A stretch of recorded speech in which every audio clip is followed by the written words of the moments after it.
Orden del día, Stephanie, por favor, en lo que se va conectando. Sí, Rubén.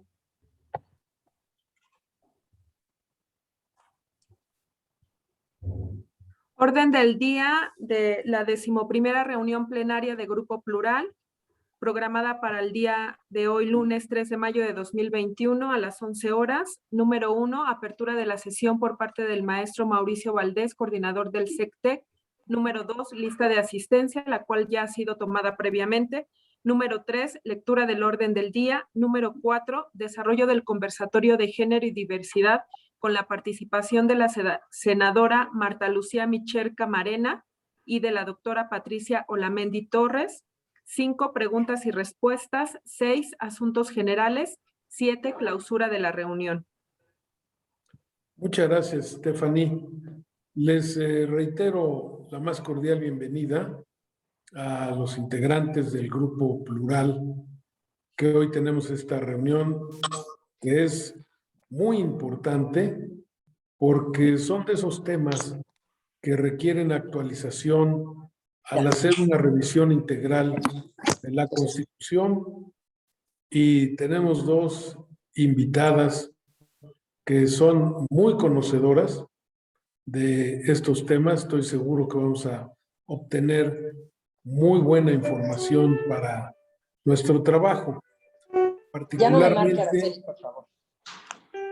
Particularmente.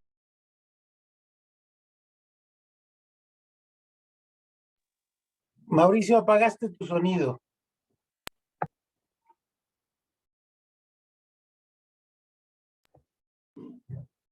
Sí, decía que es particularmente relevante la participación de la senadora Micher y de la doctora Patricia Olamendi.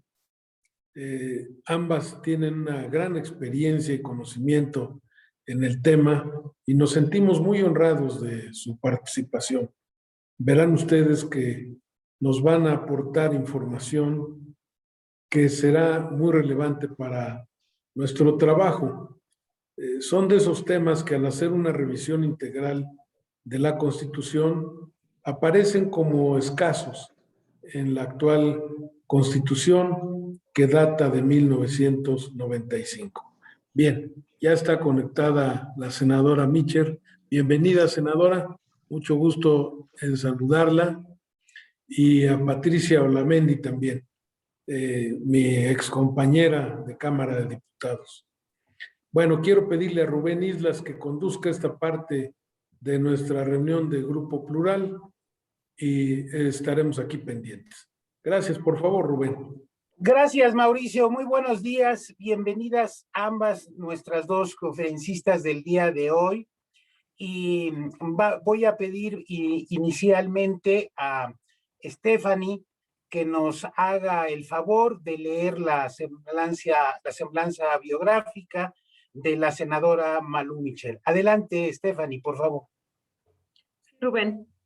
Marta Lucía Micher Camarena es actualmente senadora por el partido de Morena por Guanajuato, presidenta de la Comisión para la Igualdad de Género de la 64ª legislatura del Senado, madre, esposa y abuela feminista y de izquierda progresista, luchadora por los derechos de las mujeres y las niñas, de profesión pedagoga con posgrado en Educación para la Paz y Derechos Humanos. Ha sido legisladora en otras 3 ocasiones, 2 como diputada federal y 1 como diputada local en el Congreso de Guanajuato. Fue directora general del Instituto de las Mujeres del entonces Distrito Federal, durante el periodo de Marcelo Ebrard como jefe de gobierno, candidata a gobernadora de Guanajuato, candidata a la presidencia municipal de León, Guanajuato y secretaria nacional de la Mujer del PRD en el año 2000. Su labor en la lucha social comenzó como educadora popular en comunidades de alta marginalidad en Guanajuato. Es coautora de la Ley General de Acceso a una Vida Libre de Violencia para las Mujeres. Fue integrante de la Delegación Oficial de México en la 4ª Conferencia Mundial de la Mujer en Beijing, China. Fundadora de diversas organizaciones civiles, académica, universitaria, escritora de diversos ensayos y ponente internacional en temas relacionados a la igualdad de género y los derechos de las mujeres. ¿Sería cuánto? Gracias, Stephanie. La senadora Michel nos ha pedido que Ella tiene por compromiso dentro del Senado hacer su exposición y va a tener que retirarse, así que de inmediato pasaremos después a la exposición de Patricia Olamendi.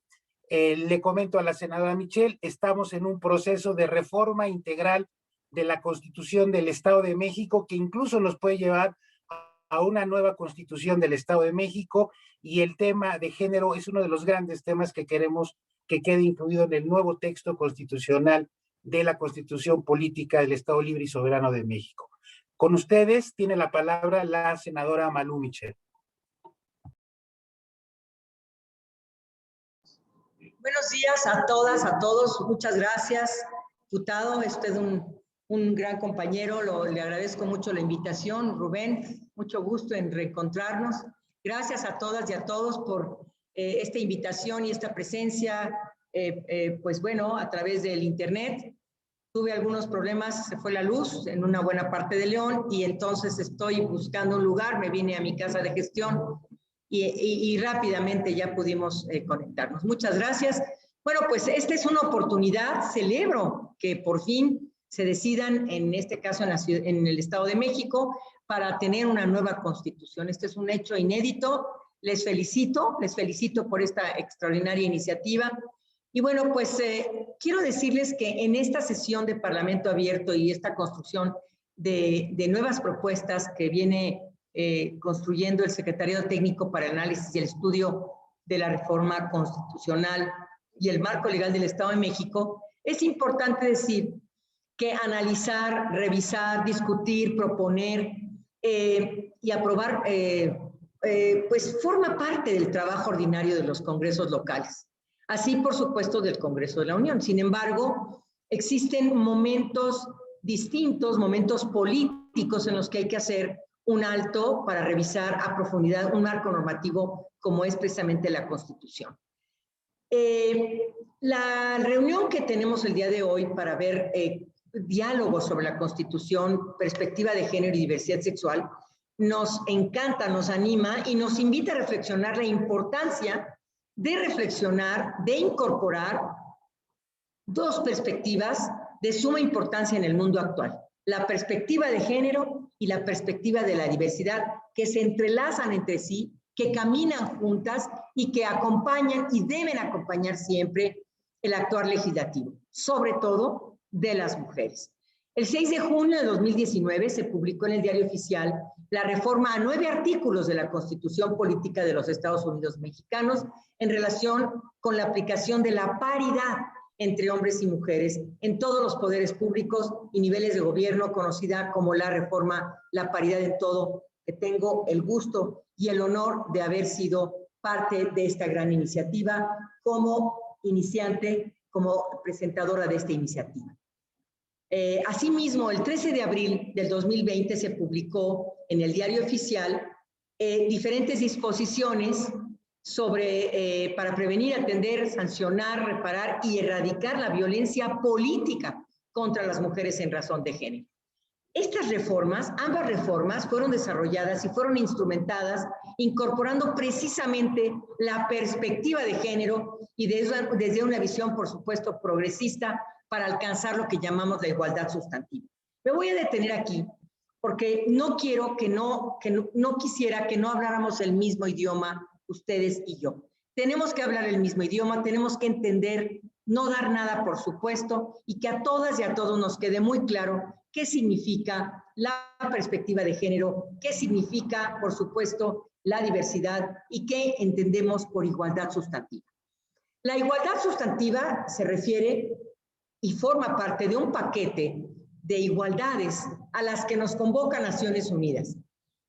Naciones Unidas habla de 3 igualdades: la igualdad formal, es decir, la que está en las leyes, la igualdad sustantiva y la igualdad de resultados.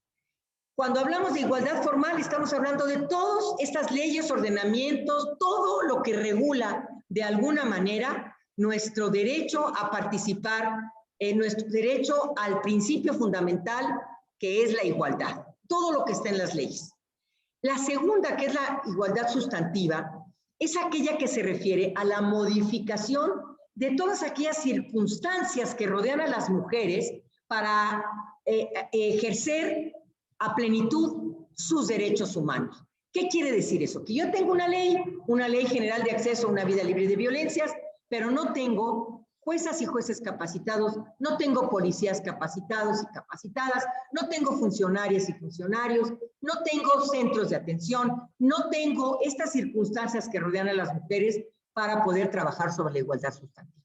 Por eso a mí me da mucho gusto que cada vez que hablemos de igualdad sustantiva, hablemos el mismo idioma. ¿Qué quiere decir? Que las circunstancias que rodean a las mujeres estén modificadas para acceder al ejercicio pleno de sus derechos humanos. Por eso creo yo que vale la pena que yo me detenga también en la palabra, en lo que significa la perspectiva de género. La perspectiva de género es una herramienta, es una metodología, es un camino que tenemos que seguir, que significa que son distintos mecanismos. ¿Para qué? Para identificar, para cuestionar, para valorar ¿qué? La discriminación, la desigualdad y la exclusión de las mujeres, que se pretende justificar con base en las diferencias biológicas entre mujeres y hombres, así como las acciones que deben emprenderse para actuar sobre los factores de género y crear las condiciones de cambio que permitan avanzar en la construcción de la igualdad de género. Vuelvo otra vez al ABC. Y esto se los digo, queridas compañeras y compañeros, amigas y amigos, porque se ha querido desvirtuar realmente lo que significa la perspectiva de género y lo que significa la teoría de género. Rápidamente se los voy a decir, que se dice que eso es tema de un doctorado, pero yo lo voy a explicar rápidamente. Nacemos hombres y mujeres. El corazón lo tenemos del mismo lado, tenemos 2 manos, 2 pies, un hígado, un sistema respiratorio, exactamente igual. La única diferencia entre un hombre y una mujer es la diferencia sexogenital. Nada más. Pero de estas diferencias sexogenitales se han desencadenado diferencias sociales, diferencias de trato, diferencias en la educación, diferencias en todo lo que significa nuestra vida cotidiana, privada y pública. El género, por pertenecer a un sexo biológico o por pertenecer a un sexo biológico masculino o a un femenino, se te asigna. Y entonces a las niñas, calladitas más bonitas, les regalamos juguetitos para que sirvan a los demás, puras cosas del hogar. Todavía les seguimos diciendo que su ámbito es ese, el privado, y que lo público no les pertenece. Y a los hombres, a los niños les regalamos una serie de juguetes, dándoles un mensaje que la vida pública, la vida de afuera, les pertenece. Eso lo podemos cambiar. Eso es el género.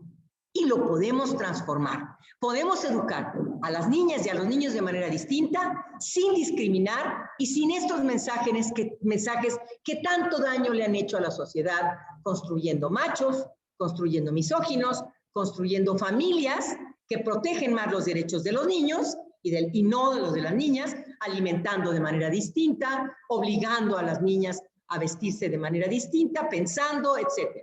Esto es muy importante porque lo que hace la perspectiva de género es ponernos estos lentes que traigo yo, precisamente para cuestionar, para identificar, para valorar la discriminación y la desigualdad y la exclusión que han vivido mujeres y niñas a lo largo de la historia.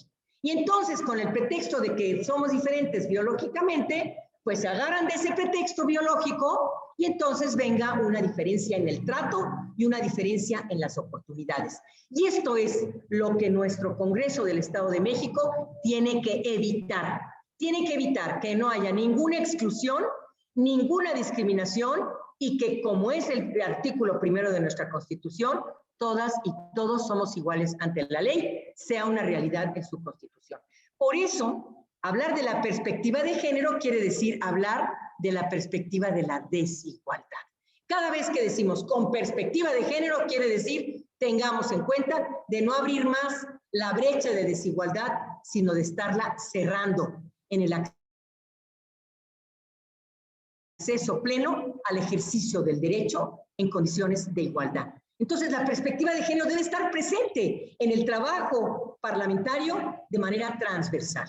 Y por eso creamos esta maravillosa reforma que se refiere a la paridad, precisamente porque si empezamos en condiciones de igualdad a participar en condiciones de igualdad, tenemos que tomar en cuenta todas las decisiones. La transversalización de la perspectiva de género, bueno, no sé si vamos bien hasta aquí. ¿Les parece? ¿Vamos bien? Entonces, ¿qué significa la transversalización? Pues la transversalización es que estos lentes con los que analizo, con los que cuestiono, con los que valoro la discriminación, se ponen en todos los temas. En el acceso al agua, en el acceso a la justicia, en el acceso a la salud, en el acceso a los transportes, en el acceso a una ciudad segura, en el acceso a la educación. Es transversal.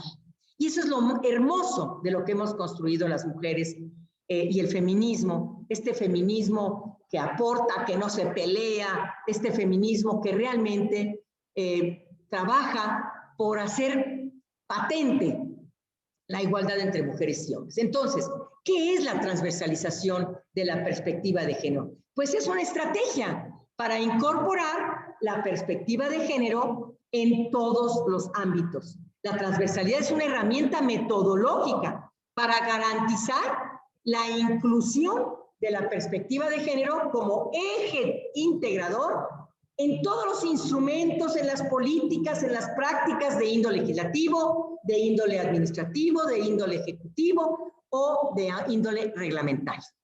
Entonces, una vez que tenemos claro que la transversalidad de género es una estrategia, entonces la vamos a incorporar en nuestra labor legislativa y puede desarrollarse en tres vertientes, que es muy importante.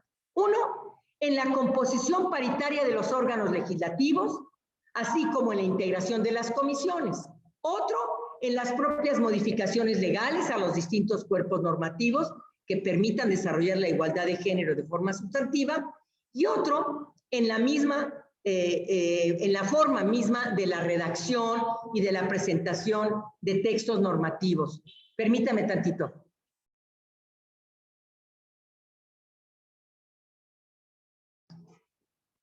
Entonces,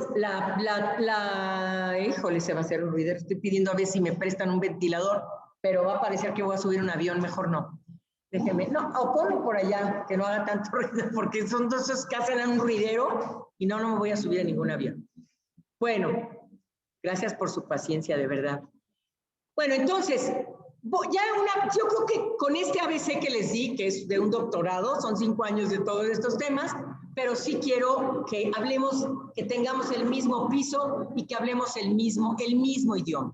Una vez que tenemos muy claro esto, entonces vamos a trabajar sobre lo que ha estado haciendo el Estado mexicano con estos temas. ¿Saben cuántos años llevamos hablando de la perspectiva de género, de la transversalidad? Más de 30 años.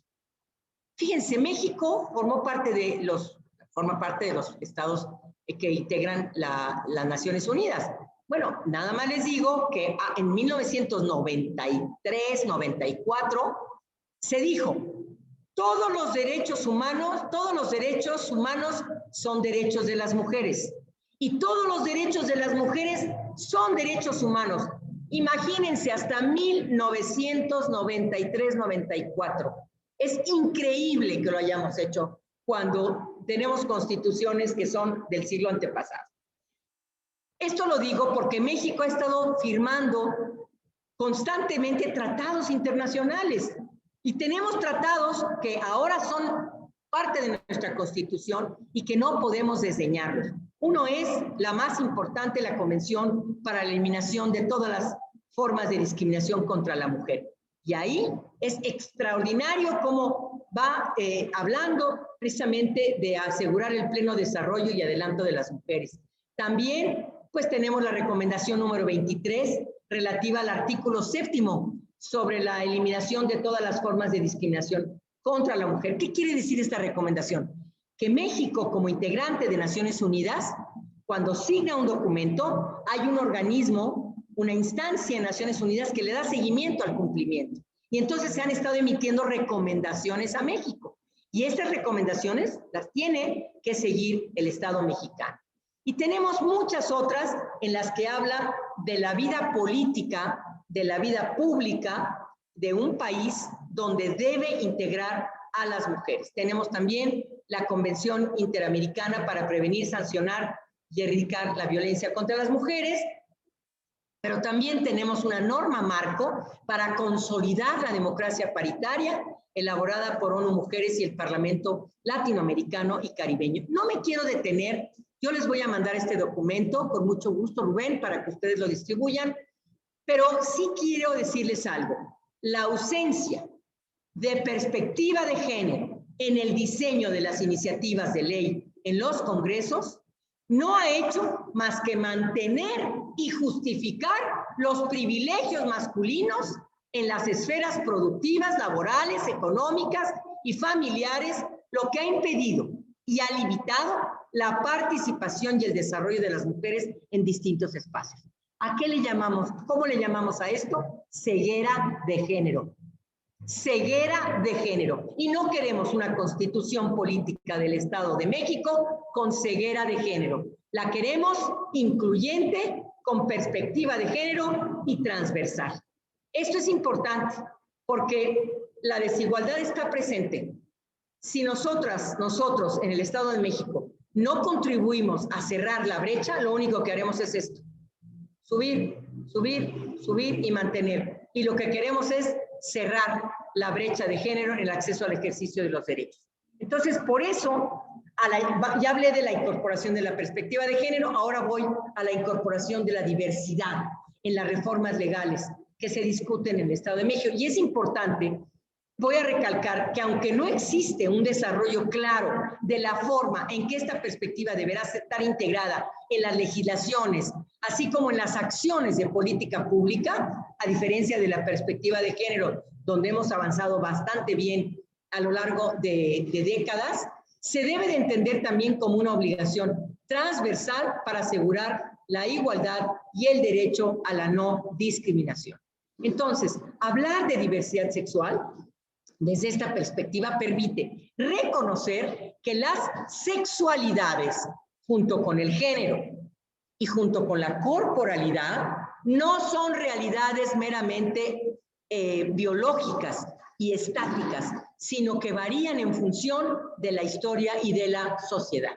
Las políticas relacionadas con la diversidad sexual deben estar permeadas igualmente por una perspectiva de género que permita desnaturalizar esas categorías que le damos generalmente, tradicionalmente binarias, hombre-mujer, y las formas de dominación vinculadas al histórico binomio hombre-mujer. Entonces hay que remarcar, y esto es muy importante, las categorías, la valoración que le damos a la sexualidad, que son un terreno de constante batalla y redefinición. No se les olvide que sobre nuestros cuerpos y sobre nuestras decisiones y sobre nuestras vidas se rasgan las vestiduras la ultraderecha y nos hacen pedazos queriendo dominar nuestro cuerpo y nuestra decisión. Entonces, por eso hay que profundizar en la construcción, en la deconstrucción, como diría Derrida. Hay que deconstruir de lo que hay que hacer a un lado y hay que deconstruir una nueva jerarquización de las sexualidades y avanzaremos poco a poco hacia una democratización precisamente de las sexualidades. Este sistema o este modelo que se ha dado por llamar el paradigma binario o heteronormativo excluye, y eso es muy importante, a aquellas identidades que no se enmarcan dentro de estas categorías y a todas aquellas orientaciones sexuales distintas a la heterosexual, y entonces se estigmatiza, se discrimina y se les dice anormales o antinaturales. Esto lo va a tener que tomar en cuenta la Constitución. Y bueno, es un paradigma que oprime lo distinto. Qué lástima que no respetemos las diferencias. Y entonces concebimos todo este tema relacionado con la igualdad entre hombres y mujeres, sin querer lo estigmatizamos y entonces le damos un lugar, un espacio realmente injusto inequitativo y lo sacamos de contexto. ¿Por qué quiero insistir en esto? Porque finalmente, romper con este paradigma, si no rompemos, vamos a estar oprimiendo lo que es distinto. Vamos a seguir oprimiendo y excluyendo y discriminando lo que altera y lo que amenaza la unicidad, el predominio y el protagonismo social. Entonces, por eso es que las orientaciones sexuales, las identidades de género, las expresiones de género y las diversidades corporales no hegemónicas, tenemos que incorporarlas y tomarlas en cuenta. Entonces, bueno, pues hay un grupo de especialistas en derechos humanos que ha redactado, ha desarrollado y ha refinado lo que se llaman los principios de Yakarta sobre la aplicación de la legislación internacional de los derechos humanos en relación con la orientación sexual y la identidad de género. Y los principios de Yakarta abordan una amplia gama, es ese Yogyakarta, pero yo estoy diciendo Yakarta, pero es Yogyakarta, abordan una amplia gama de normas de derechos humanos y su aplicación sobre la orientación sexual y la identidad de género. Los principios afirman que la obligación primordial de los estados es implementar los derechos humanos. Cada principio va acompañado de detalladas recomendaciones a los estados. Bueno, pues los principios de Yogyakarta fueron presentados como una carta global para los derechos LGBTIQ en 26 de marzo de 2007 ante el Consejo de Derechos Humanos de las Naciones Unidas en Ginebra, y aunque no constituyen aún obligaciones vinculantes para los estados, se han reconocido como directrices de orientación normativa.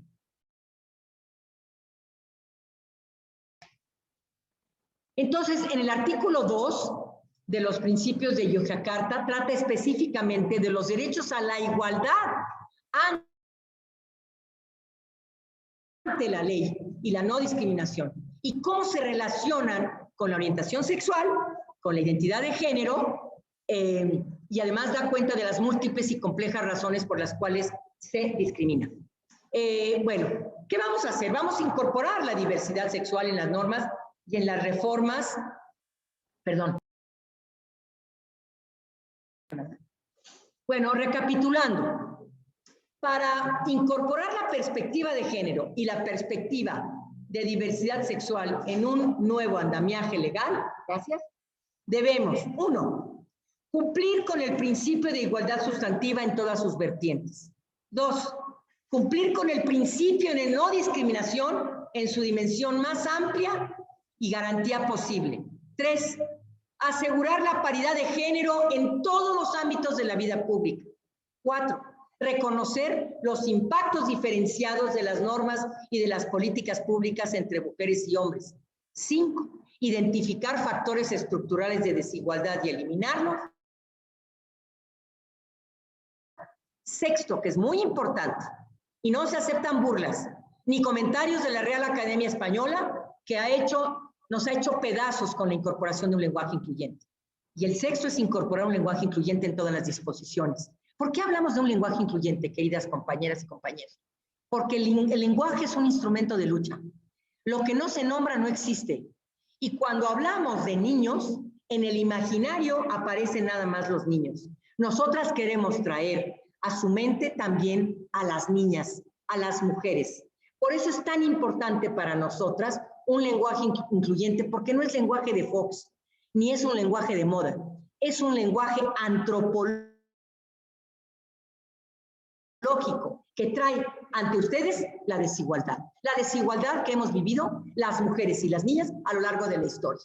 Por eso hablar de un lenguaje incluyente tiene muchas maneras. No tenemos en todas partes decir niñas y niños, se puede decir niñez, se puede decir las personas que presidan en lugar del presidente o la presidenta. Hay muchas maneras de tener un lenguaje incluyente que no sea las y los, niñas y niños. Podemos tener muchas maneras, y no es choteo, es hacer presente la desigualdad que hemos vivido las mujeres. Siguiente elemento, eliminar las visiones binarias de que nada más se nace hombre, se nace mujer. Hay hombres que nacen en cuerpo de mujer y sufren a lo largo de su vida por una discriminación terrible por parte de la sociedad. Entonces, eliminar esta visión binaria, heteronormativa, donde nada más esto es lo que norma y esto es lo que rige, y sobre todo es muy patriarcal, para el reconocimiento del derecho de todas las personas y reconocer que la diversidad sexual es muy amplia y que no puede delimitarse o catalogarse de forma reducida, y asegurar que las disposiciones normativas que se aprueben se incorporen de forma transversal estos principios. Por eso, ustedes tienen una gama extraordinaria de todo lo que pueden hacer. Yo creo que hay un modelo a seguir y hay que reconocerlo, se los digo con mucha honestidad, que es precisamente la Constitución Política de la Ciudad de México. Es muy buena, es progresista, es de izquierda, tiene valores fundamentales incluidos ahí. Sé que tenemos que tomar en cuenta todos los pensamientos, pero una Constitución donde nos elimine, donde no nos incluya, donde no obligue a contenidos educativos que integren la educación sexual, donde no hable de la importancia del derecho a decidir de las mujeres, donde no hable del derecho a la salud como un derecho para mujeres y para hombres, y para mujeres más pobres, y para personas con menos posibilidades económicas, entonces sin querer estaremos volviendo a dejar esta brecha igual. Lo único que haremos es esto, y lo que queremos es que las condiciones de género, que la perspectiva de género, que la pobreza, que la desigualdad que las mujeres hemos vivido a lo largo de esta historia, quede eliminada de nuestra nueva Constitución en el Estado de México. Déjenme por último decirles algo. Esta pandemia le dio el giro a nuestras vidas. Por eso no aceptamos que se diga que vamos a regresar a la normalidad, porque nosotras las mujeres no veníamos de la normalidad. Nosotras veníamos de una situación gravísima de desempleo, veníamos de una situación gravísima de desigualdad, de acceso a los servicios, de acceso a los beneficios del desarrollo a nivel mundial, a nivel nacional y a nivel local. Por eso no aceptamos que se diga una normalidad.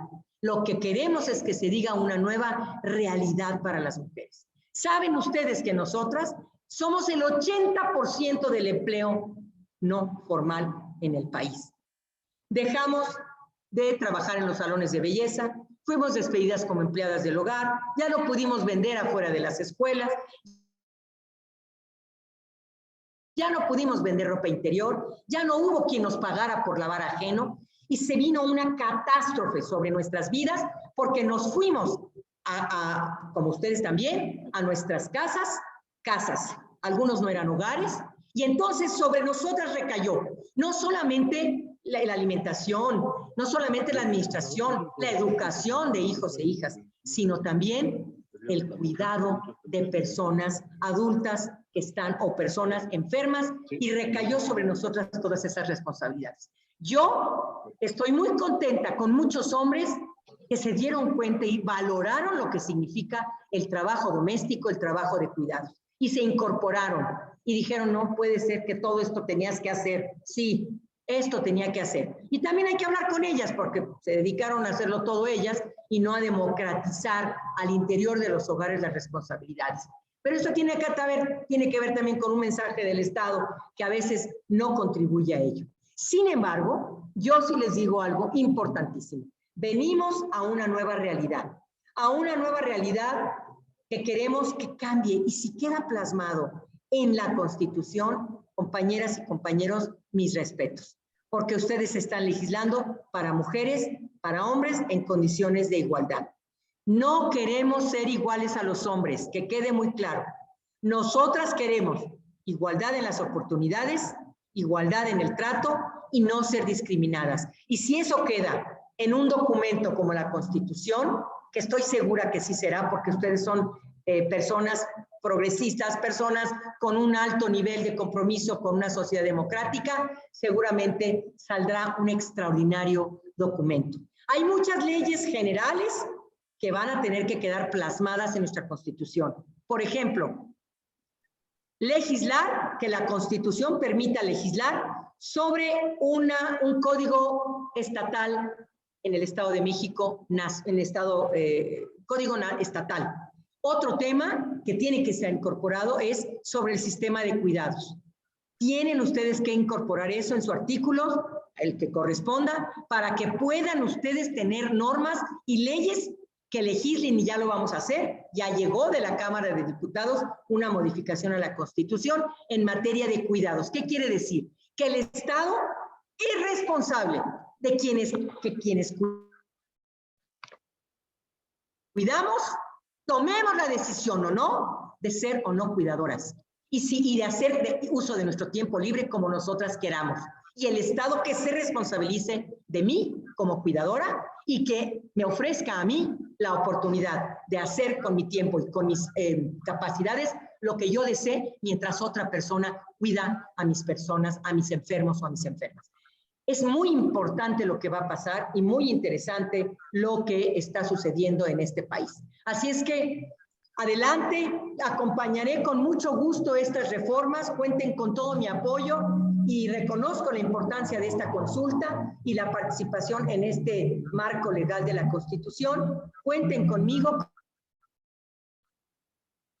como senadora, como feminista, como ciudadana, como mujer que vivió en el Estado de México muchos años, y cuenten de verdad con todo mi apoyo para ponernos estos lentes, para no discriminar y sobre todo para avanzar en el acceso pleno del ejercicio de los derechos humanos de las mujeres y de las niñas. Muchísimas gracias y que les vaya muy bien y mucho, mucho éxito. Muchas gracias a la senadora Malú Michel.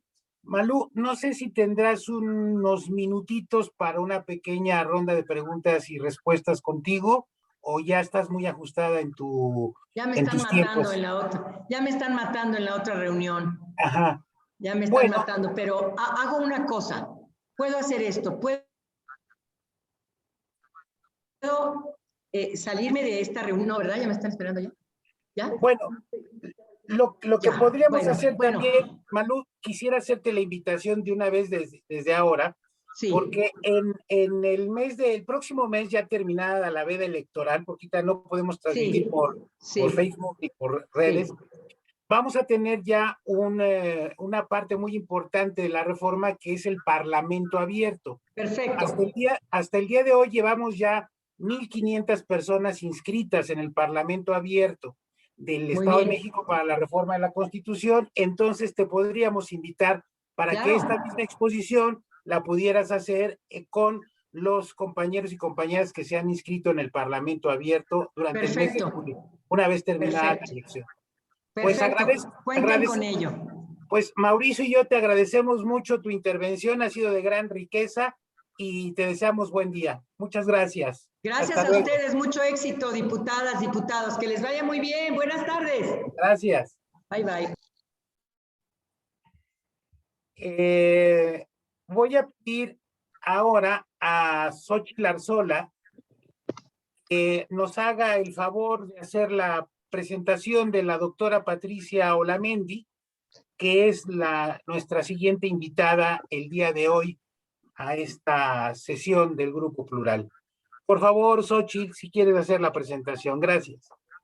Hola, ¿qué tal? Buenos días a todas, a todos. La doctora Patricia Olamendi Torres, licenciada en Derecho por la Universidad Nacional Autónoma de México. Permíteme un segundo, Xóchitl. Por favor, les queremos pedir que apaguen sus micrófonos para que se pueda escuchar, por favor.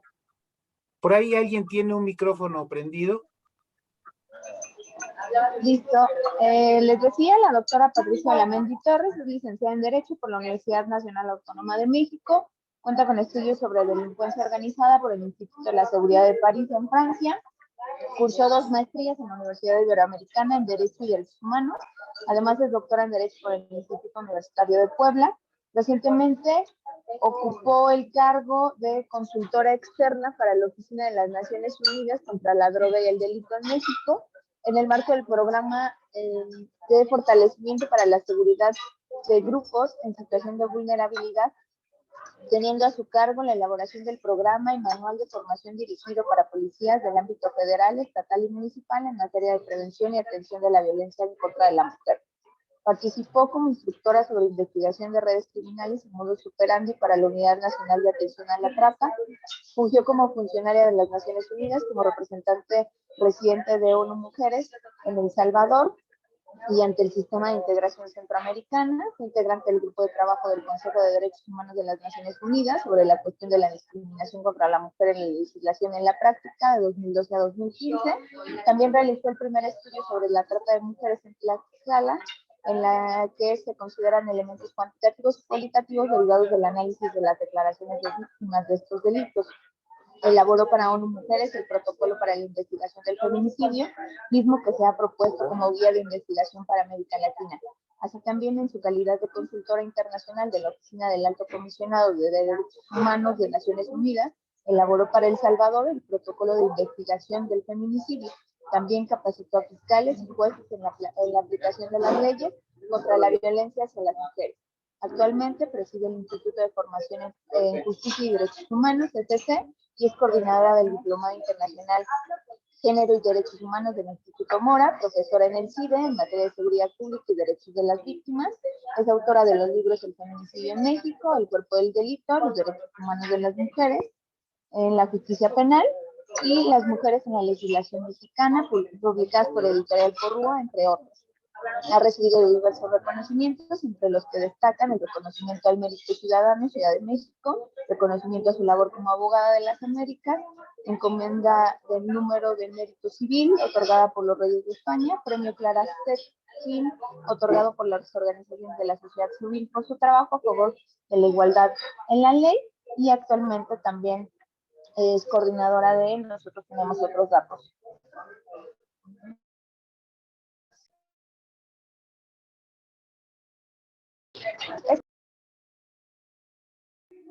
Gracias, Xochitl. Pues queda con ustedes la doctora Patricia Olamendi. Adelante, doctora. Muchas gracias, muy amables por la invitación. Felicitar, por supuesto, el esfuerzo colectivo y plural que están desarrollando para la construcción o el desarrollo de una nueva constitución en el Estado, pero yo diría también la construcción de un nuevo orden legal, porque al final de cuentas lo que hemos venido desarrollando en México en los últimos 30 años, pues va muy ligado a construir un nuevo orden legal que permita que las personas se desarrollen en igualdad de condiciones y de oportunidades. Yo quisiera empezar señalando que no partimos de cero. Yo creo que es muy importante que en la construcción local de la normatividad tomemos en cuenta todo este esfuerzo colectivo y también plural que se ha desarrollado para que México cuente con una normatividad que pueda permitir y asegurar el ejercicio de los derechos humanos para todas las personas. Las reformas a 18 artículos constitucionales en el 2011 en la Constitución de la General de la República, al igual que la reforma al primero, tercero constitucional, segundo constitucional, cambian de hecho todo el panorama en materia de derechos humanos. Creo que, por lo tanto, esos principios y ese compromiso debe estar, por supuesto, reflejada en una normatividad estatal como la que se busca. Es decir, no podemos ignorar un esfuerzo tan relevante que además también no solamente es normativo, sino nos asegura ingresar a la construcción de una política pública de igualdad. Por lo tanto, yo diría que rescatar sobre todo y señalar, no importa que estos sean repetitivos, principios esenciales de la Constitución son fundamentales en la construcción de una normatividad legal. ¿A qué me refiero? Al principio que establece el artículo primero constitucional, relativo al principio de no discriminación e igualdad. La no discriminación y la igualdad es la columna vertebral de los derechos humanos. No podemos hablar de la realización de los derechos humanos si no aseguramos este principio. Y la Constitución se ha venido perfeccionando a fin de que incluyamos a todos los grupos considerados en el tema de no discriminación. De ahí que vamos desde la discriminación en razón del sexo establecida para las mujeres, como la discriminación por orientación o incluso algunos le dicen preferencia, a mí no me gusta, me parece señalar más claramente orientación, la discriminación motivada en el origen étnico o racial, la discriminación motivada en el idioma, la discriminación motivada en las discapacidades y que nos va a conducir incluso a ir construyendo esa idea que me parece central en las y los ciudadanos en cuanto a que es poseedor de derechos, no importando las diferencias. Entonces yo creo que el primer mensaje tal vez de la Constitución deba ser ese reconocimiento de que las diferencias no pueden seguir siendo motivo de discriminación, porque ninguna forma de discriminación puede ser justificada, ni aceptada, ni defendida. Por otra parte, me parece esencial también el principio establecido en la Constitución de una sociedad democrática. Parecería reiterativo, pero la democracia es la posibilidad que tenemos todas las personas. Democracia y igualdad de oportunidades van de la mano. En una sociedad democrática yo puedo desarrollarme. En una sociedad autoritaria no puedo hacerlo. En una sociedad democrática mis derechos políticos son aceptados. En una sociedad autoritaria no existen. ¿A qué me refiero? Libertad de expresión, de asociación, de reunión y libertades civiles y religiosas. ¿Por qué se plantea este tema central? Porque creo que tenemos que reinsistir en que los derechos políticos y electorales de nuestra sociedad deben estar garantizados. Y por otra parte, principios como el de la laicidad. La laicidad en México tiene una historia muy larga, una historia compleja, difícil, pero hoy como nunca esa laicidad está amenazada.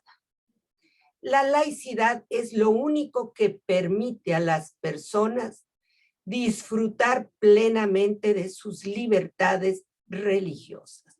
La laicidad no prohíbe una religión, no impone una religión, garantiza la libertad religiosa y por lo tanto la laicidad debe seguir siendo un principio fundamental ligado a la democracia. Igual los principios establecidos en la Constitución que tiene que ver con la paridad. La paridad hoy en día es un principio de la democracia mexicana. Nuestra democracia tiene un adjetivo y se llama paridad. Por lo tanto, la paridad debe estar presente porque permite la inclusión de todas las personas en la posibilidad de ser electas y participar en el ejercicio democrático. De la misma manera deben de estar establecidas las obligaciones para con los derechos humanos. Promover, respetar, garantizar los derechos humanos de la población. Y quizá yo me voy a enfocar un poco más a eso, dado que la senadora Mitchell hizo ya una exposición de algunas de los conceptos importantes. Promover, respetar, proteger y garantizar los derechos humanos. Y quizás yo ubicaría ahí el principal obstáculo que tenemos como sociedad. Las leyes tienen que asegurar que las personas puedan acceder a sus derechos. ¿Y cómo aseguran las leyes que las personas accedan a sus derechos? A través de la programación, la planeación y la presupuestación. La realización material de los derechos tiene que estar considerados en los planes, programas de gobiernos normatividades, reglamentos y, por supuesto, presupuestos. La realización entonces de estos derechos tiene que identificar, y ahí creo que vamos a encontrar quizás la primera preocupación. Las leyes han avanzado en nuestro país significativamente, pero la ley de la práctica es tan lejana que la sociedad ve como imposible la materialización de los derechos. Y ahí son parte de los reclamos ciudadanos. Tenemos legislación, pero esa ley no se cumple. ¿Cómo consigo que la ley se cumpla? Y entonces aquí habría que buscar varias situaciones. Primero, resolver el problema de la armonización entre el texto estatal y los reglamentos o bandos de los municipios. Este es un problema real. La Constitución Federal dice una cosa, pero cuando tú llegas a la parte final, que son los reglamentos municipales, te encuentras otra situación local.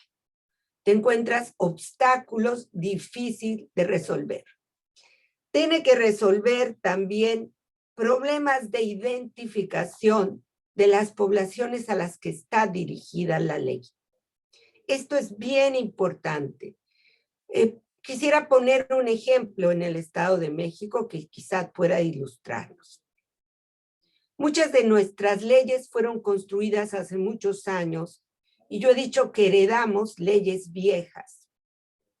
No podemos tener una constitución protectora de derechos humanos y tener una legislación civil donde se incluya lo familiar que no reconozca los derechos humanos, por ejemplo, de las mujeres en la familia o de los niños bajo el principio de interés superior de la infancia. Y cuando tú vas a la realización plena, a la materialización de esos derechos, te encuentras normas que obstaculizan el ejercicio pleno de tus derechos. Entonces tiene que hacerse una revisión puntual del marco normativo estatal. Pongo esto como ejemplo porque muchas de nuestras leyes, sobre todo civiles o familiares, que son fundamentales en el tema de mujeres, muchas de estas legislaciones fueron construidas hace muchísimos años, cuando ni siquiera hablábamos de un marco normativo de derechos humanos. Y cuando una mujer busca materializar estos derechos, se enfrenta con obstáculos graves. Es decir, no podemos tener una norma como, tan importante como la Constitución y tener una norma secundaria que la pueda contradecir. De ahí que urge una revisión de todo el marco normativo estatal, incluyendo reglamentos que materializan esos derechos. La otra es reconocer la desigualdad y la discriminación. Hemos dicho muchas veces que la desigualdad es un problema en nuestro país y está reflejado en nuestras estadísticas. Somos un país con una enorme brecha de desigualdad. Y esa desigualdad no encontramos la manera de resolverla. Y no encontramos la manera de resolverla porque seguimos haciendo los presupuestos y las políticas públicas como se hacía hace años. No se construyen con una mirada diferente. Y ahí es el problema. La perspectiva de los derechos humanos en la política pública es fundamental. Pero ¿cómo vamos a adquirir esta perspectiva de derechos humanos en la política pública si no entendemos el tipo de sociedad en la que vivimos y los obstáculos que enfrentan las personas para el acceso a sus derechos? No solo no somos iguales, hombres y mujeres y diferentes poblaciones, tenemos una desigualdad social, económica impresionante en nuestro país. Y esa desigualdad se traduce en nula posibilidad de acceso a las oportunidades. Pongo de ejemplo la escuela pública. Tenemos el artículo 3º constitucional de la Constitución Federal que dice que la escuela debe ser una posibilidad para que las personas accedan a sus derechos. De hecho, la educación es el vehículo para el acceso a las oportunidades y derechos. Pero si tú vas a las poblaciones más pobres del Estado de México, incluso las poblaciones indígenas, ¿qué te vas a encontrar? La escuela indígena en el Estado de México o en zonas marginadas del Estado de México es la mejor dotada, es la que mejor programa tiene, es la que tiene el mejor equipamiento o es la que en algunos casos hasta la consideras la escuela con un solo profesor que se denomina multigrado. ¿Qué está haciendo la escuela pública? Está manteniendo las desigualdades. Está cerrando las oportunidades para que las y los niños puedan abrir un horizonte mejor en sus vidas. Le está diciendo a ese niño en esa comunidad indígena, o pobre o marginal, tú vas a seguir siendo pobre porque esta es la educación que te mereces. Entonces, si no identificamos cómo corregir desigualdades, no podemos avanzar en la materialización de los derechos humanos. De ahí me parece fundamental el tema de la planeación. La planeación tiene que ver con el conocimiento pleno de las poblaciones. Tenemos que identificar a la población objetivo, aquella que le hace falta la posibilidad de avanzar en la materialización de sus derechos humanos. ¿Dónde? ¿En qué lugar están? ¿Cuáles son los principales obstáculos? Y hay una palabra que tenemos que usarla en la dimensión correcta desde la perspectiva de los derechos humanos y que es vulnerabilidad. La vulnerabilidad es la imposibilidad de realización de los derechos humanos y del acceso a los derechos humanos. ¿Cómo disminuyo la desigualdad si no pongo un tema central en la planeación de las poblaciones vulnerables? Y no solo se es vulnerable por tus desigualdades, se es vulnerable por tu imposibilidad económica, social o de acceso a servicios. De ahí que la única manera que tenemos para la planeación es identificar las poblaciones objetivo. Zonas indígenas, población con desigualdad social, y poner el énfasis entonces en los derechos humanos de esa población. Y aquí viene un tema que si bien la legislación mexicana ya reconoce, difícilmente la planeación la utiliza. Y se llama la acción afirmativa, la medida compensatoria, la política pública que se ha señalado como medida positiva. Y la posibilidad entonces de que las poblaciones objetivo puedan ser objeto de esas políticas. Sigue dando miedo en México usar la política pública de acción afirmativa. Es más, yo diría que en este sexenio, a nivel federal, hay una regresión en el tema, porque si bien la política pública está establecido en la Ley de Planeación Federal, la realidad es que seguimos pensando que los programas generales, las políticas generales generan igualdad y eso no es real. las políticas generales mantienen la desigualdad, porque no eliminan las brechas reales de desigualdad que tiene nuestra población. Y este es un tema que difícilmente lo asumimos en la legislación.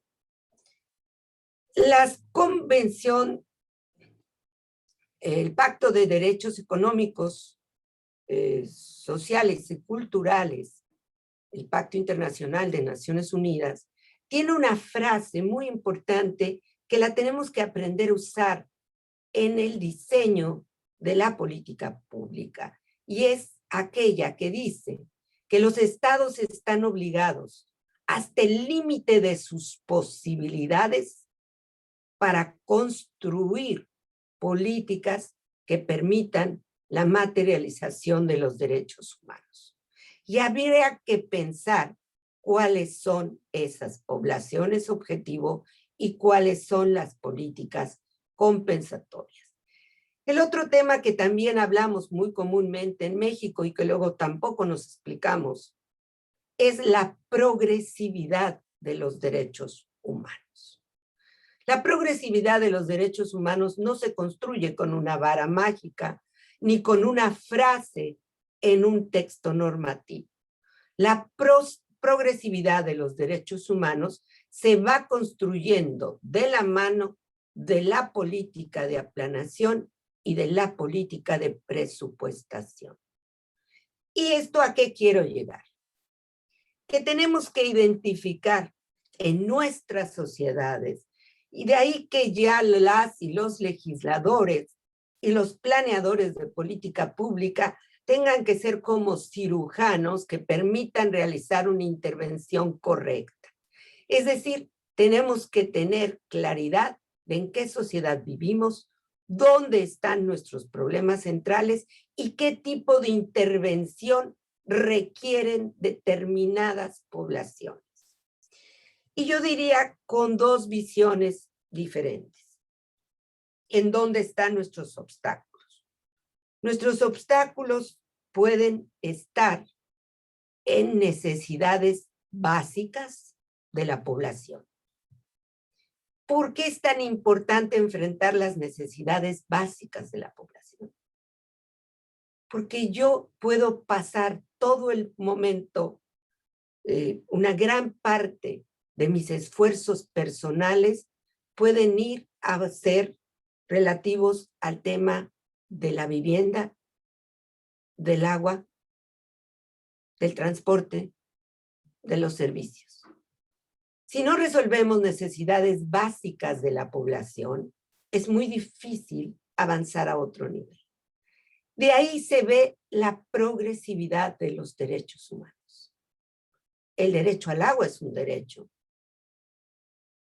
Pero si no vamos avanzando en que toda la población pueda tener la posibilidad de abrir una llave y tener el agua potable en su casa, vamos a mantener rezagos impensables.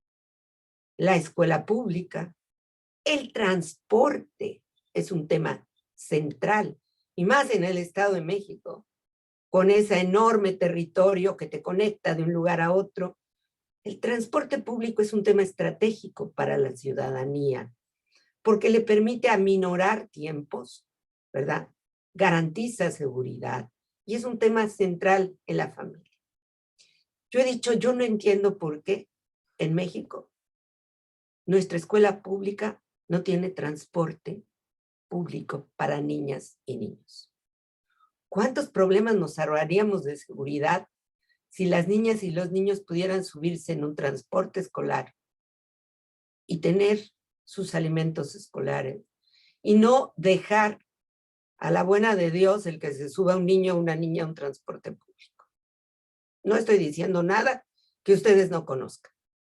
Es un verdadero obstáculo.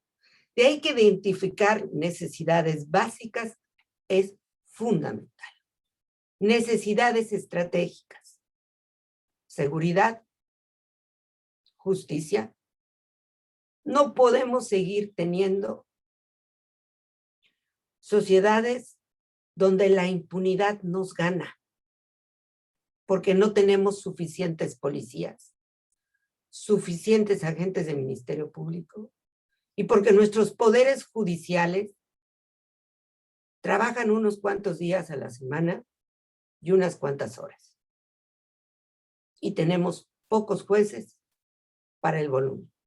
Es más, en México ya tener una sentencia es casi un privilegio, reducido un pequeño número de personas que no llega ni al 4% de nuestra población. El otro tema central, empleo digno. El tema de la seguridad social en México es un tema muy serio.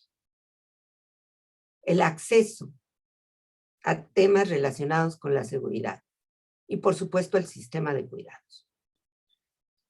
Recientemente, los estudios en el mundo a propósito de la pandemia están concluyendo que el sistema de cuidados puede ser una alternativa de empleo, pero de mejora de la calidad de vida. Si vamos a quitar las estancias, tendríamos que poner algo sustituto, no cerrarlas. Las mujeres no vamos a regresar al hogar, porque en nuestro país más del 30% de los hogares son sostenidos únicamente por mujeres. De ahí la necesidad de políticas de acción afirmativa. Y sobre todo, reconocer que México, desde el año 2000, hace ya 21 años, se sumó a un modelo de desarrollo, que es el desarrollo humano. Y ese modelo de desarrollo permite la materialización de los derechos humanos. Sin ese modelo de desarrollo, que hoy en día contamos con indicadores de ese modelo, sin ese modelo de desarrollo no podemos avanzar. Si tenemos obstáculos tan grandes como la desigualdad en el acceso a servicios, bienes, educación, salud, sencillamente los derechos humanos son inexistentes para la mayoría de nuestra población. En el caso particular de las mujeres, esa situación de desigualdad, que es mucho más profunda, señalada precisamente por su condición de mujer. Prejuicios, actitudes, sexismo y por supuesto un bagaje cultural que sigue condenando a la mayoría de la población a un trato desigual, discriminatorio y violento. Por lo tanto, diputadas, diputados, integrantes de este grupo plural, pues en sus manos está no solo construir un texto bonito y bien escrito, en sus manos está abrir el camino para la materialización plena de todos los derechos para todas las personas. Muchísimas gracias.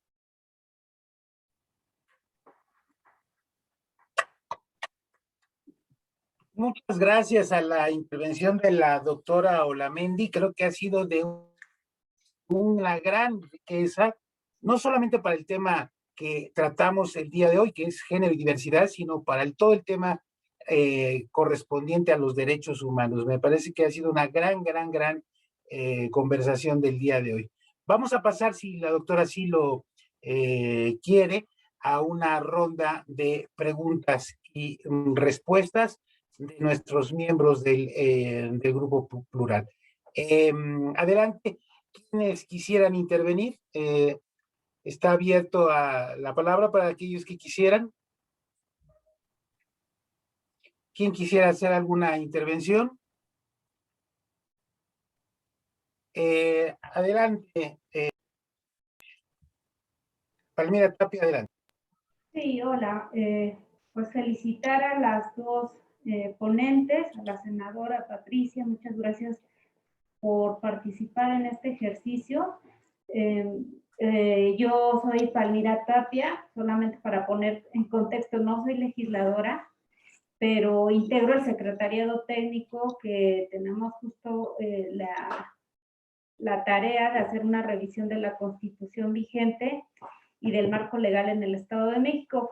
Y este conversatorio sobre temas de género es una solicitud que realicé en varias reuniones con mis compañeros.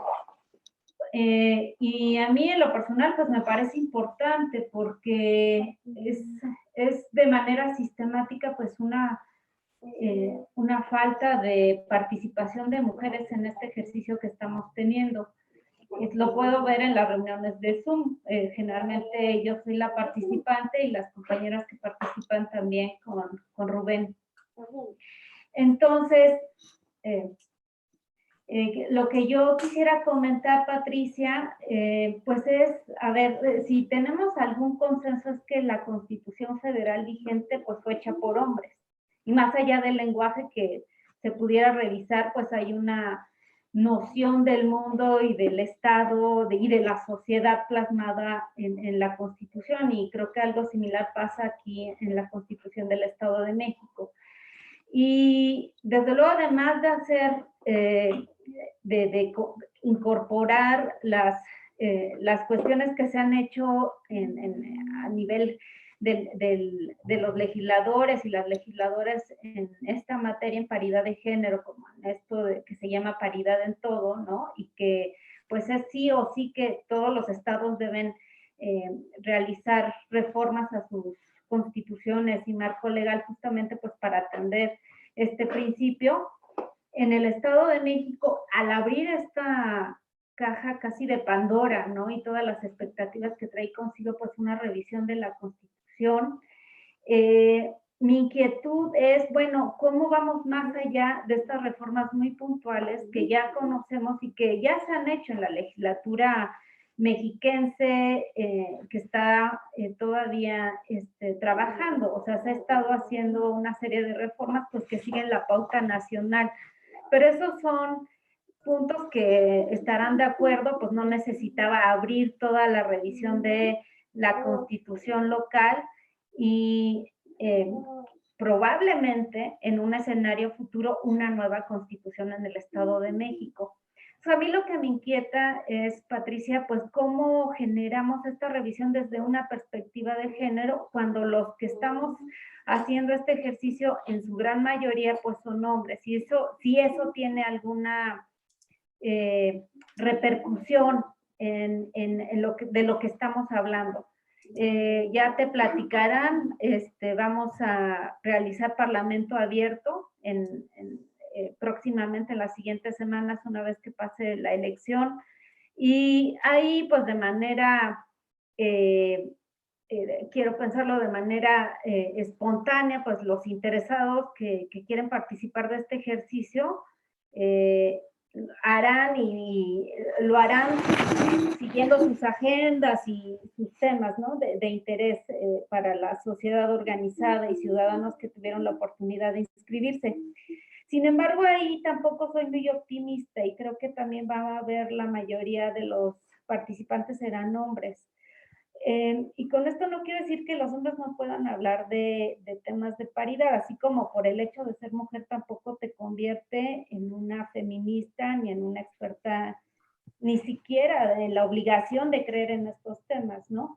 Pero sí creo yo que desde luego en la construcción, en la redacción de estas propuestas, el que sea en su mayoría hombres sí tiene una repercusión, ¿no? Y tanto es así que, por ejemplo, pues en su momento se abrió todo este tema de cuotas, y bueno, que en la legislatura por fin tenemos esa paridad que de otra manera nos hubiera costado mucho alcanzar. Entonces, concretamente, pues sí, mi inquietud es esa, si tendríamos que hacer, detonar algún mecanismo en Parlamento Abierto, pues para impulsar una mayor participación de mujeres en este ejercicio, ¿no? Y es ahí pues la oportunidad que tendrá la sociedad para impactar de alguna manera en el ejercicio que estamos realizando. Y bueno, pues nada más felicitarte, Patricia, pues desde luego eres un referente y pues escucharte es siempre refrescante. Muchas gracias. Gracias a Palmira Tapia, y le doy la palabra a la doctora Olamendi para la respuesta. Adelante. Gracias, Palmira. A mí me gustaría señalar que si bien la Constitución, como la mayor parte de nuestras legislaciones en México han sido construidas por hombres, porque las mujeres, pues obviamente logramos el voto ya muy tarde, fuimos quizá de los países más tarde en Latinoamérica, pero entenderlo, nos falta una revisión abierta, total a las legislaciones en México, es algo que yo he hecho durante mucho tiempo, porque siempre vamos a encontrar esos obstáculos. Pero yo creo que ser hombre o mujer no necesariamente determina tu manera de pensar. Yo he encontrado hombres con los que he trabajado muy a gusto, pero también he tenido trabajo con mujeres que es muy difícil construir. O sea, yo creo que si bien esperamos que quienes desarrollen este texto también tenga una composición paritaria, pues porque es un principio, la paridad ya en nuestra sociedad, por lo tanto esperamos que esa composición sea paritaria. Yo me preocuparía más porque quien vaya a desarrollar estos textos y quienes vayan a discutirlo, fortalezcamos una visión y una perspectiva de derechos humanos y de género, porque eso nos garantiza avanzar. Y a mí me gustaría tal vez hacer una definición de qué es la perspectiva de derechos humanos y de género, porque a veces es difícil la comprensión puntual.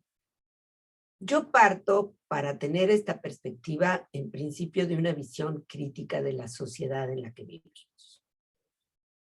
Soy muy partidaria de los diagnósticos. ¿Por qué?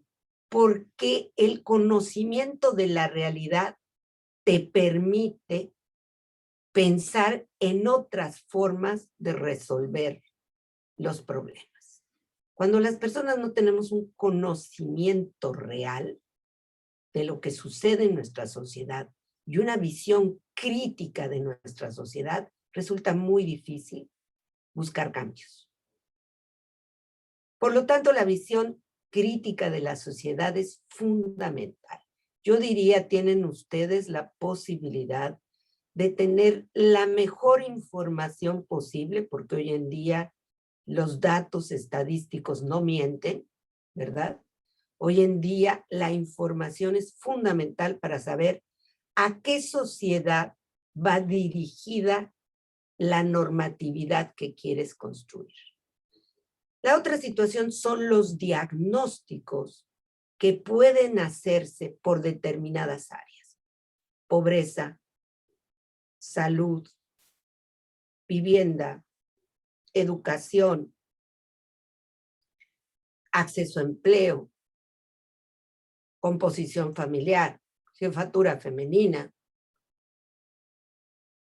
Todo esto te permite también tener un conocimiento de qué sociedad. El problema es cuando se construyen normas sin saber a qué sociedad va dirigida y qué buscamos con esa norma.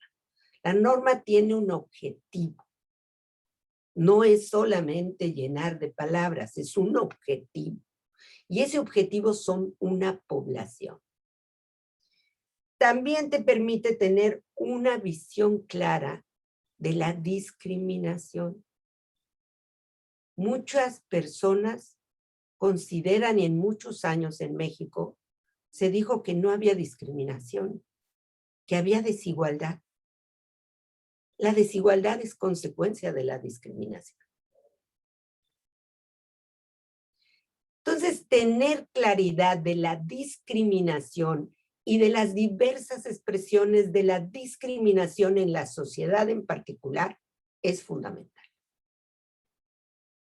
¿Dónde está esa discriminación y cómo se expresa? Y la otra, el reconocimiento de la dignidad humana y de que todas las personas no somos iguales, pero merecemos ser tratadas como iguales. Yo les diría, si ustedes pidieran un diagnóstico de la justicia en el Estado de México, un tema central para la igualdad, se darían cuenta de algo muy importante. No es lo mismo pedir justicia en el Estado de México de un determinado grupo social que pedir justicia de otro determinado grupo social. Porque la forma de actuar está construida para privilegiar a un grupo y no privilegiar a otro. Y no es porque seas malo, es que así lo heredaste. Porque nuestras estructuras gubernamentales heredaron una carga de esa naturaleza. Entonces, si no reconoces que las personas tenemos la misma dignidad, y esto es lo más complejo de una sociedad, no puedes avanzar. Porque esa incapacidad del reconocimiento de la dignidad humana hace que empecemos a poner etiquetas en las personas. Entonces, ¿qué plantearía yo como un tema central? No puedo legislar si no tengo una perspectiva de derechos humanos y de género. ¿Cómo adquiero esa perspectiva? Con un conocimiento puntual de lo que pasa en la sociedad, de las desigualdades, de las brechas, de las asimetrías que me permiten a mí observar hacia dónde va la norma y cuál es el objetivo de la norma. Entonces, cuando tú construyes esa visión, puedes hacerlo. ¿Qué es fundamental? Pues que exista paridad en el grupo que va a desarrollar este trabajo, pero que esa perspectiva la tengamos todas y todos. Es decir, que no estemos discutiendo, no importa el partido político al que seas. Eres ciudadano, vives ahí y te debe de interesar los problemas. El logotipo partidario es intrascendente si no tienes esa perspectiva de derechos humanos y de género. La pueden tener todos. Hay intereses.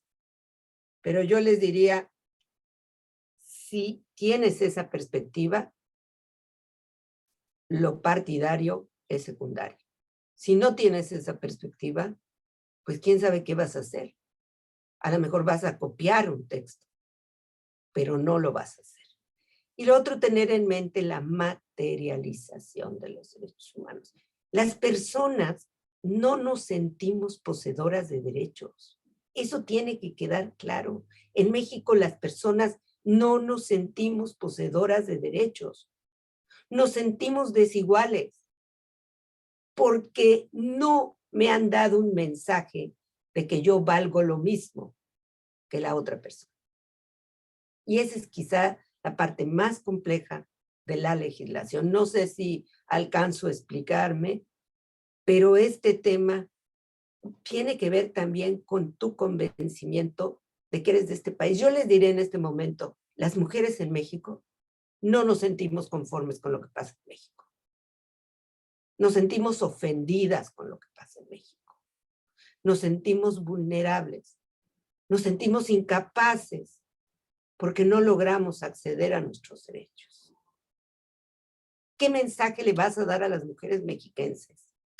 Sino el de que sí puedes defender tus derechos y el que sí eres poseedora de derechos. Y ese es un tema fundamental, porque cada día esa desigualdad material también se va reflejando en la desigualdad social y en una visión de que tenemos dos sociedades, una sociedad de privilegios y una sociedad de nulos derechos. ¿Cómo logramos que esa sociedad se convierta en una? Legislando, planeando, otorgando, vigilando, asegurando que esa población pueda acceder a sus derechos. Gracias. Gracias, doctora Olamendi. ¿Quién más quisiera hacer uso de la palabra para alguna pregunta, alguna reflexión? Mauricio Valdés, adelante.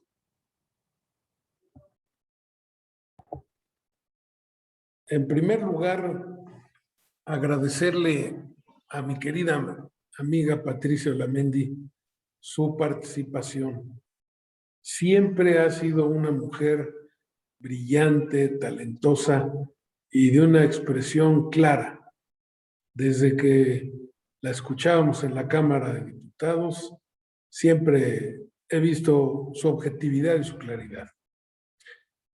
Yo quisiera pedirle que abundara un poco sobre este último concepto, porque ese es un gran reto para quienes estamos intentando la revisión integral de la Constitución y proponiendo medidas que mejoren la condición humana en el Estado de México. Porque lo que acabas de decir es uno de esos temas centrales. No es lo mismo que vaya Mauricio Valdés a levantar un acta al Ministerio Público a que vaya cualquier otro ciudadano. Y esas diferencias tenemos que encontrar cómo las vamos a eliminar. ¿Cómo le damos al ciudadano de a pie, como decimos, al ciudadano más generalizado, su lugar, no solo en términos de género y de diversidad, en términos de ciudadanía? Y lo mismo pasa con los niños en las escuelas, y lo mismo pasa con los jóvenes. ¿Cómo logramos esa igualdad en la demanda de los derechos humanos y en el otorgamiento de los derechos humanos? Danos un poco tu punto de vista, Patricia, tú que has trabajado mucho este tema. Y muchas gracias nuevamente. Muchas gracias, Mauricio. Adelante. Un placer, como siempre, de saludarte. El problema es que nosotros no hemos desarrollado normativamente el concepto de ciudadanía. La ciudadanía es la materialización y el ejercicio de todos los derechos humanos. Y de todos los derechos, sobre todo los derechos políticos. En México tenemos una democracia tan en construcción que los derechos políticos se convierten solamente en electorales.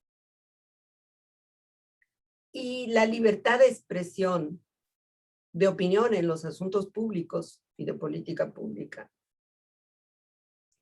y de manifestación o reunión, casi son derechos que las personas no ejercemos, porque no hemos logrado que nuestra población, hombres y mujeres, se apropien de sus derechos.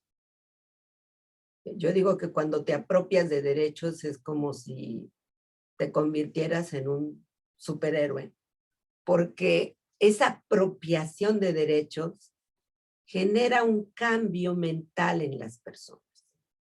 Saberse poseedora de derechos es un cambio radical.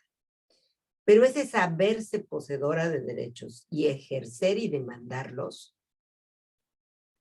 también genera un cambio radical en la ciudadanía y en la población. Cuando las personas conocen sus derechos y exigen su cumplimiento, hay un cambio muy importante. Yo podría decirles qué es lo que nos está pasando en el movimiento feminista en México. El movimiento feminista en México está construyéndose masivamente porque las jóvenes se están apropiando de sus derechos y están demandando su cumplimiento. Y esto está generando un cambio radical en nuestra sociedad. Si nosotros logramos, por eso es que la norma tiene que tener como objetivo el reconocimiento de la dignidad humana y la posibilidad de que las personas nos apropiemos de nuestros derechos. Es muy interesante, pero muchas veces las personas en nuestro país, para demandar un derecho, casi se sienten culpables. Van a la autoridad y lo primero que le piden a la autoridad es disculpa. Me disculpa por molestarlo, pero es que vengo a ver cuándo me van a pagar lo relativo a tal cosa. Vengo a ver por qué no tengo agua. Ya desde ese momento las personas no se sienten poseedoras de derechos. Y este es un problema central. Si la política pública no construye ese empoderamiento es muy difícil. Porque seguimos teniendo sociedades muy desiguales. Miren, yo he tenido la oportunidad de vivir en otros países y de trabajar en otros países. Y cuando regresas a México, entra una sensación de tristeza porque somos un país donde la discriminación es cotidiana, la desigualdad es permanente, las cero oportunidades es parte de tu vida y no ves un horizonte claro. Y esas desigualdades se reproducen sexenio con sexenio. Algunas se ahondan, otras son disminuidas, pero los discursos son los mismos, pero los discursos no cambian la realidad. Lo que cambia la realidad es la política pública. Y lo que cambia la realidad es el presupuesto. Y lo que cambia la realidad es el empoderamiento de la ciudadanía. Si la ciudadanía no está empoderada, difícilmente vamos a poder. Pero ¿cómo me voy a empoderar yo, mujer, que tengo 2 o 3 hijos, porque me dijeron que ser madre es mi función de vida? Ojo, los mensajes. Y que además esos 3 hijos los sostengo yo, porque en este país y en el Estado de México, como en muchos de los estados del país, solo 2 de cada 10 niños acceden a una pensión alimenticia, porque en México tenemos juicios para una pensión alimenticia. En el mundo es un tema administrativo. No das pensión, no tienes licencia. No das pensión, no tienes pasaporte. No das pensión. En México le hacemos un juicio y obligamos a las mujeres a que paguen. Yo, mujer, con 3 hijos, no tengo apoyo ni soporte de seguridad social porque no tengo dónde dejar a mis hijos. ¿Cómo me desarrollo? En empleos temporales, con menores recursos. No tengo apoyo del Estado tampoco para mis hijos. No tengo apoyo para mí. ¿Cómo se siente esa mujer? Y me subo a un transporte público y no falta un abusador detrás de mí, manoseándome o tocando. Y camino a mi casa donde no tengo luz y tengo además que soportar lo que significa ser mujer y caminar y transitar en un espacio oscuro. Eso no puede seguir siendo natural. Por eso es tan importante el conocimiento de la realidad, Mauricio. ¿Para quién estoy legislando? ¿Qué sociedad quiero construir? ¿Qué valores y principios estoy poniendo en esa norma? Y este es un problema serio. Es serio porque no lo hacemos así. Miren, yo les voy a comentar algo que acaba de pasar en el presupuesto federal. Y yo estuve todo un día prácticamente llorando porque no daba crédito a lo que había pasado. Nos tardamos 30 años en lograr que el presupuesto federal tuviera una partida para que los exámenes de cáncer cervicuterino y de mama no le costaran a las mujeres. Y si tenía cáncer, hubiera una partida para poderla apoyar con el tratamiento de los reactivos. Desapareció del presupuesto. ¿Qué mensaje estamos mandando? Esa legislación desaparece. Y esa norma desaparece. Y esa política desaparece. Vamos a regresar a los 60, 70 que las mujeres se morían de cáncer cervicuterino y de mama porque nunca pudieron ser examinadas. Las principales causas de muerte junto con mortalidad materna. No es necesario para legislar y planear conocer cuál es la realidad en los temas de salud en el Estado de México. No es necesario saber cuáles son las poblaciones que se encuentran más vulnerables.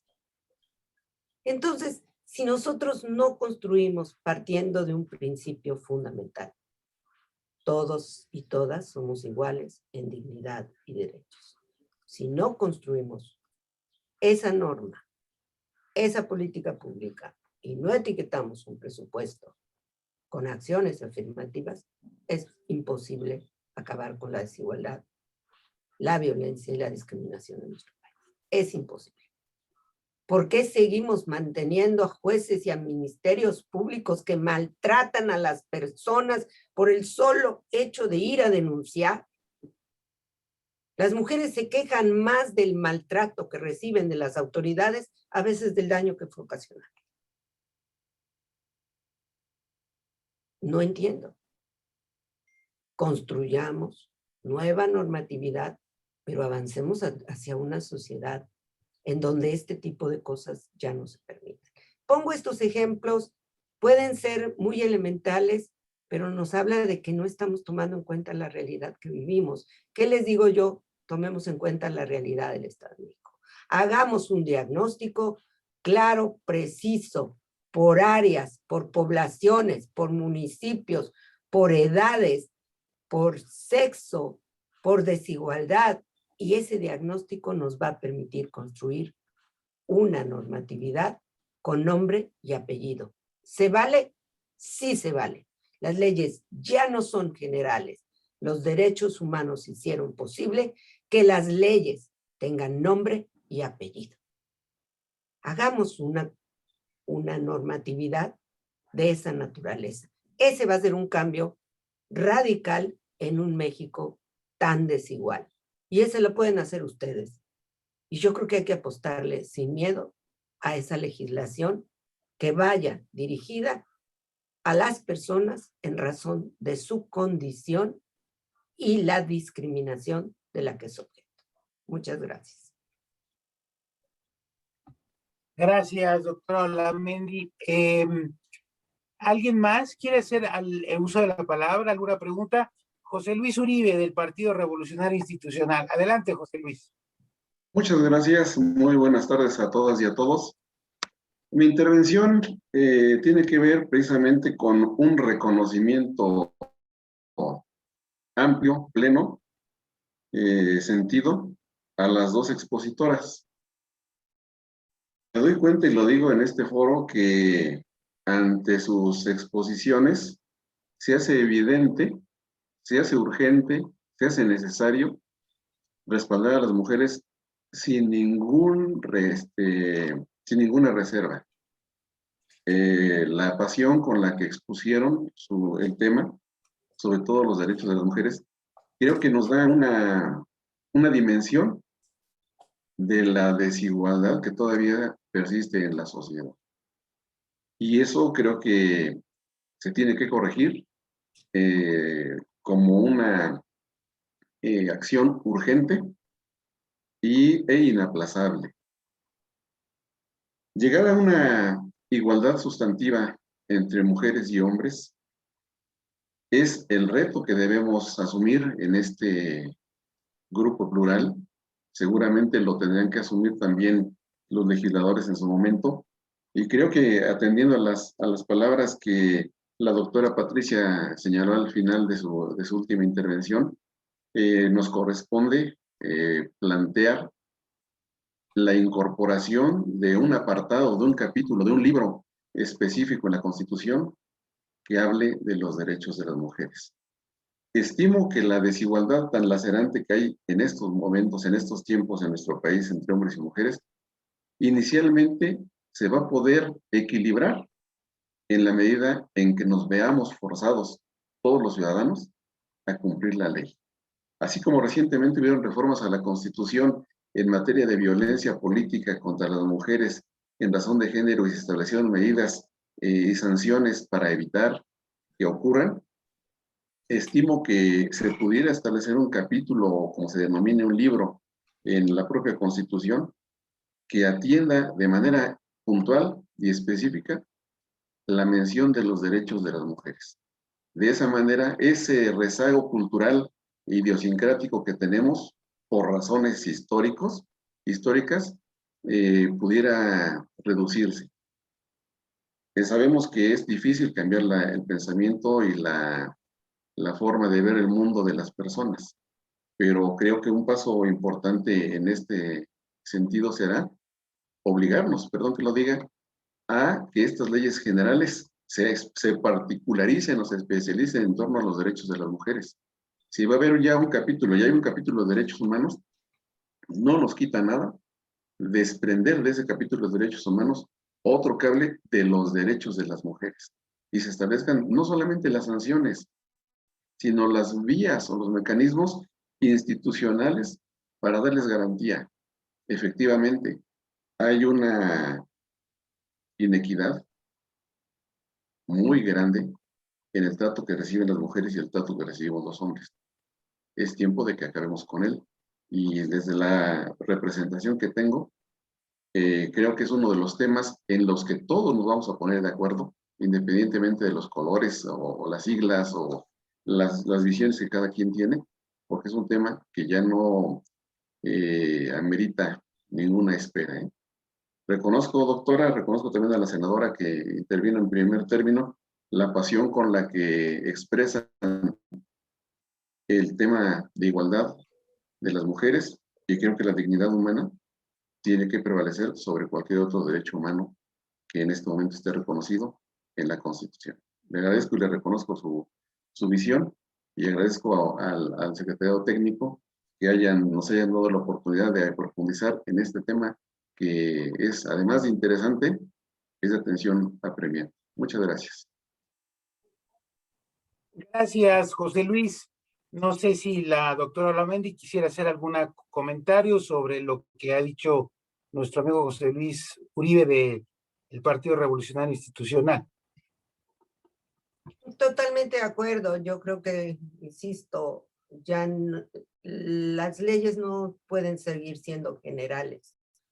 Los derechos humanos te permiten que las leyes vayan dirigidas a poblaciones en específico que han sufrido o sufren discriminación. Entonces, es una buena oportunidad de que la norma pueda construirse de esa manera, ¿no? Y pues felicitar al grupo, me parece un ejercicio democrático muy importante y también la posibilidad de que pues se cuente con todos los insumos necesarios para que pueda construirse una legislación que yo le diría así, una legislación de reconocimiento a la dignidad humana, y creo que sería un paso muy trascendente en nuestro país, y qué bueno que lo haga el Estado de México, porque el Estado de México tiene toda la problemática del país concentrado en una sola entidad, entonces creo que es una gran oportunidad para que sea un buen ejemplo para el país. Muchas gracias. ¿Alguien más quisiera hacer alguna intervención? Bien. Igual que como lo planteé para Malú Michel, la invitación también está para la doctora Olamendi. En el mes de junio tendremos nosotros nuestro Parlamento abierto, que es ya un espacio mucho más amplio, mucho más ciudadano. En este grupo plural están integrados los poderes del Estado, los órganos autónomos, las universidades públicas, los partidos políticos, pero en el Parlamento abierto es un espacio exclusivamente de la sociedad civil.